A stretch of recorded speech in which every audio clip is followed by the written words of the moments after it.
শরীয়তপুর পৌরসভায় গাছে এভাবে ঝুঁকিপূর্ণ অবস্থায় ঝুলছে বিদ্যুতের তার।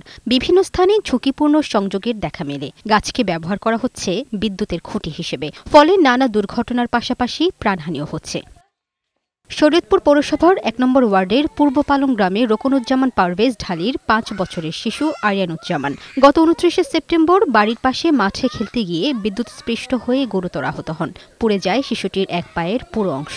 ঢাকা মেডিকেল কলেজ হাসপাতালের বার্ন ইউনিটে এখনও চিকিৎসা নিচ্ছে আরিয়ান। ভুক্তভোগী পরিবারের অভিযোগ, দীর্ঘ ১ বছর যাবৎ বিদ্যুতের সঞ্চালন লাইনের তার ছিঁড়ে পড়ে থাকলেও কোনো ব্যবস্থা নেয়নি বিদ্যুৎ বিভাগ। স্থানীয়রা বারবার বিদ্যুৎ বিভাগের কর্মকর্তাদের বিষয়টি অবগত করলেও আমলে নেননি তারা। আমার ছেলে এখানে যে দুর্ঘটনার শিকার হয়েছে, আজকে ১.৫ মাস যাবৎ আমি ঢাকা মেডিকেল কলেজের বার্ন ইউনিটে ভর্তি। আমার ছেলেকে নিয়ে, আমার ছেলের অবস্থা খুবই ঝুঁকিপূর্ণ। দ্রুত ঝুঁকিপূর্ণ বিদ্যুৎ লাইন মেরামত ও অবৈধ লাইন কাটার দাবি জানিয়েছেন স্থানীয়রা।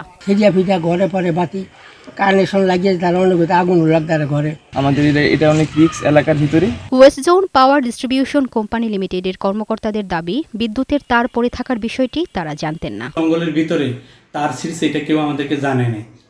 আমাদেরকে যদি জানাইতো তাহলে আমরা কিন্তু অবশ্যই ব্যবস্থা নিতাম। এদিকে ওজোপাডিকোর নির্বাহী প্রকৌশলী কামাল উদ্দিনের ঘুষ নেয়ার একটি ভিডিও সামাজিক যোগাযোগ মাধ্যমে সম্প্রতি ভাইরাল হয়েছে। এরপর থেকেই নিজ কার্যালয়ে আসছেন না তিনি। এমন অনিয়মের বিরুদ্ধে ক্ষোভ প্রকাশ করেছেন স্থানীয়রা। ডেস্ক রিপোর্ট, বৈশাখী সংবাদ।